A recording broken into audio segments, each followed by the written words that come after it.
The morning the trailer of hogs came up my lane, it was a Tuesday in the spring of 1994, and the fog was lying so low in the creek bottom you couldn't see the fence posts, only the tops of them sticking up out of the white like a row of bad teeth. I was 58 that year, and I had just paid $340 for 11 feeder hogs that nobody else at the sale barn had bid a nickel on, because they were runty and mud-caked and had come off a bottom farm the bank was breaking up piece by piece. The man who hauled them for me set the crate down soft, which I appreciated. And he looked out across my 40 acres of creek bottom, which that spring was more water than dirt. And he said, real polite, "Where are you fixing to put hogs on ground like this?" And I told him I was going to put them right down in the bottom, in the wet. And he nodded the way a man nods when he's decided not to argue with you. I didn't know yet what those hogs knew. I want to be honest about that from the start, because the whole story only works if you understand that I was following a hunch and a dead man's handwriting, and not any kind of certainty.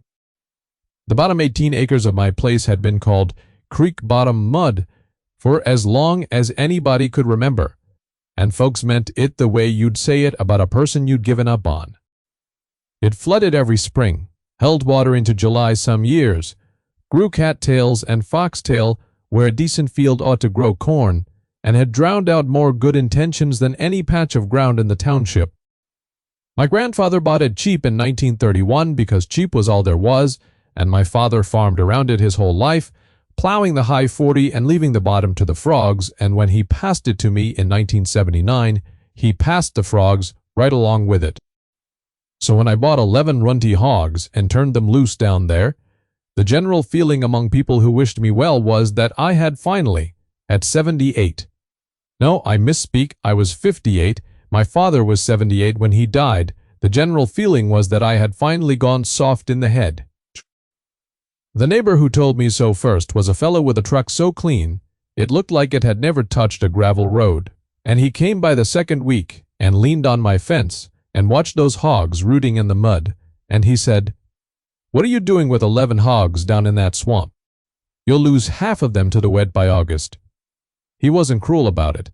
That's the thing I want you to understand. He was polite. The way careful people are polite when they think you've made a mistake, but they'd rather you found out yourself than heard it from them. I told him the hogs seemed happy enough. He said happy wasn't the same as alive, and he was right about that in a general way. And he drove on. By noon, the diner had a version of the story, and by the time the version got back to me, it had grown. And in the grown version, I had bought 30 hogs, not 11. And I'd paid $1,000, not $340. And I had announced at the sale barn that I was going to drain the whole creek bottom with hogs, which I had not said, because I hadn't yet had the idea that would have made that sentence make sense. That's how it goes in a small place. The story travels faster than the truth and puts on weight along the way. I'll own that I minded it a little. A man likes to be thought sensible, and I was 58, and had farmed that same ground for 15 years since my father died, and it stung a bit to be the fool at the counter. But I'd made up my mind, and I'd made it up because of something my grandfather told me when I was a boy, which I'll get to, and because of a notebook I hadn't even read all the way through yet. The real reason I bought those hogs wasn't hogs at all. It was water. And it was a memory. When I was maybe 9 years old, so that would have been 1945, my grandfather took me down into the creek bottom on a dry August day. One of the few times all year you could walk it without sinking to your boot tops. And he stopped at a certain low place and stood there a long while, and then he said to me, "There's water down here that don't belong to the creek. Somebody put pipe in this ground a long time ago, and it's still working, and it's working wrong." I was 9 and I didn't understand him, and I said something about how, of course, there was water, it was a swamp, and he shook his head at me, the way you shake your head at a child who's answered too fast. He said, "This ain't swamp water. Swamp water lays still. This water moves. You watch where the ground stays green in a drought, and you'll see it moving." And then he took me to a spot maybe 200 feet on, a little rise. Hardly a rise at all, where the grass was green as June even in that dry August. And he pushed his cane into the ground and it went in easy, too easy, and he said, "Right about here." "But your daddy don't believe me, and I'm too old to dig." He died the next winter, in early 1946, and I forgot that afternoon for the better part of 50 years. The way you forget things a child can't use, until the spring the hogs came, and I finally went looking through his things. I found the notebook in a wooden crate up in the loft of the old barn, under a canvas tarp gone stiff as a board, in among his ledgers, and a broken hand level and a coffee can of square nails. It was a marbled composition book, the black and white kind, the cover soft and furred at the corners from handling, and his name was on the inside in pencil gone the color of weak tea. Most of it was ordinary. Hog weights, corn prices, the day a cow freshened, the day it rained, and how much. My grandfather wrote down everything, which is a habit I'm grateful for now, though at the time I thought it was just an old man's fussiness. But about 2/3 of the way through, in an entry dated the summer of 1938, the handwriting changed. It got smaller and more careful, the way a man writes when he's trying to work something out on the page. He'd written, "Talk to old Peterson before he passed. Says his father laid clay tile in the creek bottom in the 1,880 seconds to drain it for pasture. Says the line runs from the spring up on the north hill down through the bottom to an outlet on the creek. Says it plugged up sometime around the turn of the century and they gave up on the whole 18 acres. Nobody knows exactly where it lays anymore." And then, at the bottom of that page, underlined twice, "hard." So hard the pencil had nearly gone through the paper, he'd written 4 words. "The tile is broke." And under that, smaller with a question mark, he never answered, "Broke where?" Never dug. I sat down on an old milk stool, with that notebook in my hands, and read those words over 3 or 4 times, and the whole afternoon in 1945 came back to me. The dry August, the too easy cane, the green grass in the drought, water that moved, water that don't belong to the creek. My grandfather hadn't been talking about swamp at all. He'd been telling me that somewhere under that ruined bottom there was a buried clay drainage tile line better than 100 years old, laid by a man dead before my grandfather was grown, and that it had broken somewhere along its run, and that the break was why the bottom flooded. Because a broken tile doesn't just stop draining. It does worse than nothing. When a clay tile line cracks or crushes underground, it stops carrying its water to the outlet and instead lets that water pour out at the break right there in the middle of the field, so that a line that was built to dry the bottom out was now, for going on 93 years, quietly flooding it from underneath, day and night, wet year and dry.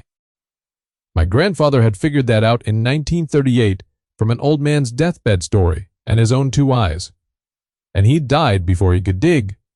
And my father hadn't believed a word of it. And so the notebook had sat in the loft, and the bottom had stayed a swamp, and the whole township had gone on calling it Creek Bottom Mud for 50 more years. And I want to tell you, honestly, I put that notebook back in the crate that afternoon, and I climbed down out of the loft, and I didn't do anything about it for 3 more weeks. Because I wasn't ready. Because if I dug and found nothing, then my grandfather was just a confused old man, and I was a fool who'd bought hogs to prove it. And some truths you'd rather leave buried a little longer than face them wrong. But the hogs, you see, the hogs wouldn't let me leave it alone. That's the part nobody at the diner understood, and it's the part I'd figured on without quite being able to say why. A hog is the best drainage engineer God ever made, if you'll let him work.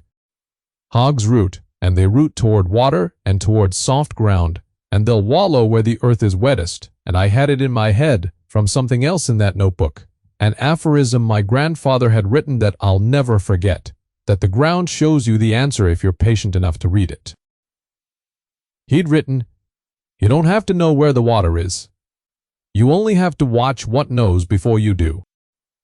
And so I'd turned 11 hogs loose in 18 acres of swamp. Not to farm them, not really, but to let them show me where that broken tile was pouring water into the field. Because a hog will find the wettest, softest, most water-fed spot in a field faster and surer than any man with a probe. And he'll root it out and wallow in it and stay there. And all I had to do was watch where they went and where they wouldn't leave. It sounds like foolishness. It sounded like foolishness to me too some mornings. Standing at the fence in the fog, watching 11 muddy hogs be hogs. But I'd learned a long time back that the difference between a hunch and a fool's errand is only whether you're willing to do the slow, quiet work to find out which one you're holding. And I was. So I watched them. All through May and into June I was down at that bottom before 5 most mornings, before the fog burned off, and I kept my own notebook the way my grandfather had kept his, and I wrote down where the hogs were and where they weren't. And a pattern started to show itself. Slow, the way patterns do. Those hogs had 18 acres to roam, and 18 acres of swamp is a lot of wallowing ground. But by the middle of June they'd stopped roaming near so wide. They kept coming back to one stretch, a run of maybe 40 yards along a shallow swale, about a third of the way up from the creek toward the North Hill, and they'd rooted it into a churned-up mess of black muck, and no matter how many times I ran them off it, they'd drift right back. And the thing that made the hair stand up on my arms was this. That stretch of ground was higher than the ground around it. It wasn't the low place. It wasn't where you'd expect water to pool. It was a little rise, hardly a rise at all, and the hogs had picked it out of 18 acres and made it their wallow. And when I stood on it one dry morning with my grandfather's cane which I'd kept and pushed it into the ground, it went in easy. Too easy. And I looked up at the North Hill, and I looked down at the creek, and I drew a line in my head between the spring up top and the outlet down below. And that little rise, that hog wallow, sat dead on the line. I went home, and I dug the notebook back out of the crate, and I read the 4 underlined words again. The tile is broke, and under them, broke where? And I sat there a long time in the loft, and then I said, out loud, to nobody. To my grandfather, I suppose. Right there. That's where. I'll tell you what a broken clay tile does, because it's the thing that makes the whole rest of this make sense. And it's the thing the modern fellows kept getting wrong. When those old drainage lines were laid back, before there was machinery to do it, men dug the trenches by hand and laid short lengths of fired clay pipe. Tile, they called it. End to end, with a little gap at each joint, and they laid it on a grade so gentle you couldn't see it with your eye. And the water in the soil would seep in through those joints and run downhill inside the pipe to an outlet. And the field above would dry. It was some of the best land work ever done in this country, and most of it still down there, working, forgotten, holding up farms whose owners don't even know it's there. But clay breaks. 100 years of frost and roots and the weight of ground, and somewhere a length cracks, or a joint slumps, or a tree root finds a gap and swells it. And then the water that used to run past that point downhill instead comes boiling up out of the break. And every foot of tile above the break is still faithfully collecting water from the whole North Hill and delivering it straight to that one broken spot and pouring it into the field. It's not a leak, it's a fountain. It's the whole drainage of a hillside aimed at one place, 24 hours a day, for as long as the break's been there. And that, I was near certain now, was what was under my hog's wallow, and had been under it since about 1901. And was the reason 18 acres had been a swamp for 3 generations. But near certain isn't dug. And I'd made a promise to myself that I wasn't going to be a fool about it. So before I put a shovel in that ground, I did the thing my father never did. I went and asked. The first fellow I asked was the county extension agent, a good young man in a clean Carhartt jacket with a clipboard, who came out and walked the bottom with me and looked at my hogs and looked at the standing water and did some figuring. He was earnest, and he meant well. And I want to be fair to him. He told me that 18 acres of creek-bottom hydric soil like mine would cost to properly drain with new tile, laid by a machine at the going rate, somewhere north of $18,000. And that even then, given the flood frequency and the soil type, he couldn't promise it'd ever make row crop ground, and that his honest advice, and he said this kindly, was to leave it in wetland, and maybe get into a government set-aside program that'd pay me a little something to keep it wet on purpose. $18,000. That was the number designed to end the conversation, and for most men it would have. He wrote it on his clipboard, and he told me to think it over, and he shook my hand and he drove off, and he never once, in the hour he was there, stood on the little rise where the hogs wallowed. He never asked why the highest spot in a swamp was the wettest spot in the swamp. He had his columns and his soil maps and his cost per acre, and they were all correct. And they were all beside the point, because he was pricing out how much it would cost to build something new, and I was sitting on 100-year-old something that just needed one length of pipe dug up and fixed. But I didn't know that for sure yet, either. So I kept the $18,000 in my head as the price of being wrong, and I went and got a shovel. I dug on a Saturday in the last week of June, and I dug alone, because if I was wrong, I wanted to be wrong in private. I picked the center of the hog wallow, the softest, wettest, blackest spot right on my imagined line from spring to outlet, and I ran the hogs up to the far end of the bottom, and I started to dig. The first 2 feet was black muck, soft as pudding, water seeping into the hole faster than I could throw the mud out of it, and I'll admit that after an hour of that soaked to the waist and finding nothing but more wet, I had a bad moment where I thought about the diner, and the neighbor's clean truck, and my father, who'd been a sensible man his whole life. And I thought, maybe he was the sensible one, and Granddad and I are the fools.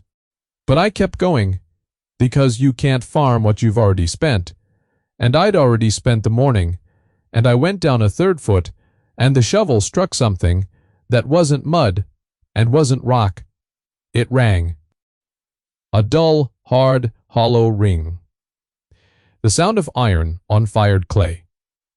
I got down on my knees in that muck, and I dug with my hands and I felt it, cold and round and hard under the water, and I cleared the muck away from it, and there it was.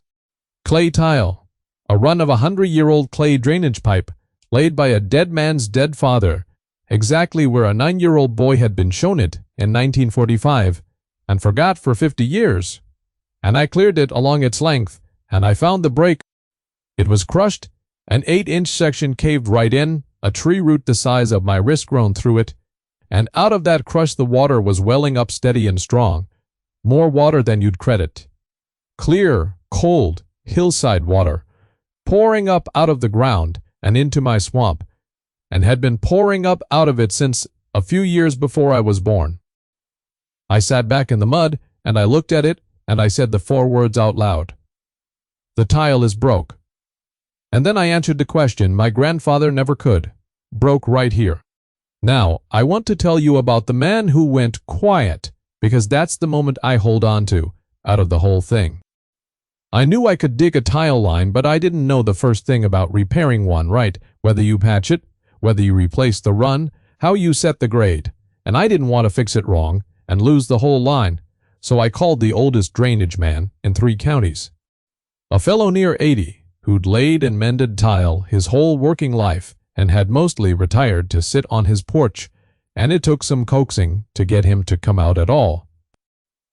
He came in an old truck, no clipboard, and he walked down into that bottom slow, on account of his hip. And he stood over my open hole, and he looked at that clay tile, and the crushed section, and the water welling up. And he didn't say anything for what felt like a full minute. He got down, careful, and he put his hand on the pipe and rubbed the muck off the rim of it, and looked close at the joint work, and he was quiet the whole time. And then he stood back up and he took off his cap, and he looked up the hill toward the spring and down toward the creek, tracing the line with his eyes the way I had, and he said one word. Exceptional. That was all. At first. Then after another while he said, "This here's hand-laid. Nobody's laid tile like this in 100 years. Whoever put this in knew exactly what he was doing. And the reason your bottom's been wet ain't that his work failed. It's that his work never quit. It kept collecting all this time. One break, and it turned the whole hill against you. And he told me the whole line was likely still sound. Every foot of it but the crushed part that a man could dig down, take out the smashed section and the root, set 2 or 3 new lengths on the old grade, and put the line back to work for another 100 years, and that it would cost me, in materials, about $400. $400 against $18,000. Because the extension man had priced building a thing that already existed, and this old man had read a thing that was already there. We fixed it in 2 days in early July, the old man supervising from a lawn chair he made me carry down, telling me where to set each length and how to bed it, and how to check the grade with a line and a level, and I dug out the crushed tile and cut through that fat root with a handsaw and pulled the pieces of 100-year-old fired clay up out of the muck. And I set 3 new sections on the old grade the way he told me, and we packed it back and covered it proper. And then we waited. There's no drama in the moment a tile line goes back to work. You don't hear it. There's no whoosh, no fountain, nothing. You cover the hole and you go home and you wait, because a drainage line dries a field the way patience dries anything, slow and out of sight. But I went down every morning, and I want to tell you what happened over the next few weeks, because it was the closest thing to a miracle I've seen with my own 2 eyes on my own ground. The hog wallow stopped welling up the very first day. Of course, once the water was running to the creek where it belonged, instead of boiling up in the middle of the field. And then, day by day, the standing water in the bottom started to draw down. The cattails that had grown there my whole life started to look poorly by the end of July. Ground that had never in living memory been dry in summer went dry, then went firm, and by the middle of August, for the first time since before my grandfather bought the place in 1931, you could walk clear across those 18 acres in the dry, on solid ground, and never sink past the sole of your boot. 90 years and more of swamp, drained by $400 of pipe, and one old man's dead father's handwork. Once somebody finally got quiet enough to read it. But I told you the title of this thing was about the stock tanks, and I owe you that, because it's the part I hadn't even hoped for. When the old drainage man traced that line with his eyes, he told me the water came off a spring on the North Hill, a live spring, running cold and steady, and that all these years it had been feeding into the tile and pouring out the break and drowning my bottom for nothing. Once the line ran true, that spring water ran clean through to the outlet on the creek. And that got me thinking, the way that notebook had trained me to think about what a man could do with a live spring's worth of cold, clean water running through his ground on gravity, for free, forever. I had 4 stock tanks up on the high 40, the pasture ground, and for 15 years I'd hauled water to them, or run a pump off the well every dry summer, and it cost me in fuel and in electric, and in worry every August whether the well would keep up. So, that fall I did a thing that would have made my grandfather grin. I put a T in the repaired tile line at the high end, up near the spring where it came out of the hill, and I ran a gravity line off it, buried below frost, up to the high pasture, and I set it to feed all 4 stock tanks off the overflow, and I fixed it so the water ran through the tanks, and back to the creek and never stopped moving. Cold and clean and free, out of a spring that had been drowning my swamp since 1901, and it has filled every stock tank on this place, by gravity, without a pump or a drop of fuel, every day since that autumn of 1994. I have not pumped water to my cattle in more than 30 years.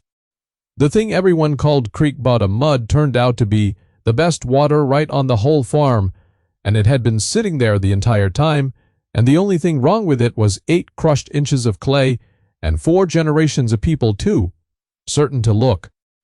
The neighbor with the clean truck came by that next spring, the spring of 1995, And I was down in the bottom drilling oats into ground that had grown nothing but cattails since before the First World War. And he stopped his truck at the fence and rolled his window down, and he looked out across that dry-worked, drilled bottom for a good while, and he didn't say anything. And I kept drilling and let him look. And finally he said, "That's not as wet as it was. That's all. That's the whole speech." From a man who told me I'd lose half my hogs by August. That's not as wet as it was. And then he rolled his window up and he drove on. And I want you to know that in this country, from that particular man, that was as close to an apology and a medal as I was ever going to get. And it was plenty. The extension agent, to his credit, came back too, later that year. And he stood on the ground he'd told me to leave as wetland. And he was honest about it.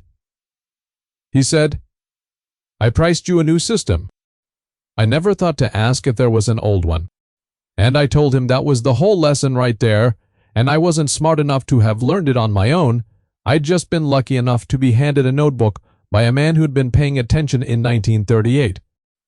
I made that bottom into the best 18 acres of hay ground on the place, and it's put up hay every summer for 30 years now. And the hogs, well, I kept the hogs, out of gratitude more than anything, and they lived good lives, rooting up higher ground. And I never told anybody at the diner that 11 runty hogs I'd got for $340 were the surveyors that found me a $100,000 drainage system and a spring worth more than any of it. I let the version they'd grown at the diner stay grown. Some things you don't need to correct. My grandfather wrote another line in that notebook farther on from the one about the broken tile, and I read it so many times that summer that I know it by heart. And I'll give it to you the way he gave it to me. He wrote, "The land don't hide things from you. It just waits to see if you'll bother to look." I think about that near every day. Everybody who ever stood at my fence and called that Bottom Creek bottom mud, and everybody who priced it and mapped it and wrote it off. They were all looking at it, but not one of them was looking under it. And the answer had been under it the whole time, cold and clear and patient. Laid down by a man in the 1,880 seconds who trusted that somebody someday would be quiet enough to find his work and mend it. Old iron and old clay and old handwriting outlasted every clever certain thing that came along, and the only expertise that mattered in the end was patience and the willingness to watch what knows before you do. I was 58 when the hogs came, and I'm nearing 90 now, and I've had a long time to sit with it. And what I've settled on is this, that most every problem I ever solved on this ground, I solved by slowing down instead of speeding up, and by trusting the dead a little more than the certain living, and by getting down in the mud on my own 2 knees to feel with my hands for the truth, instead of taking the number that was handed to me to end the conversation. If you've got your own piece of ground that everybody's written off, your own creek bottom mud, your own patch of something folks have quit on, I'd ask you not to take the easy number and walk away from it. Go look under it first. Go quiet and go slow, and go read what the people before you left behind, because more often than you'd think, the thing that's drowning you is the very thing that could carry water to you for the rest of your life, if you'd only bother to dig. If this meant something to you, I'd be glad to hear about your own overlooked thing down in the comments, whatever it is you found or fixed or nearly gave up on. And if you'd care to hear more stories off this old place, you're welcome to subscribe and sit with me a while. We move slow on this channel, but we get there.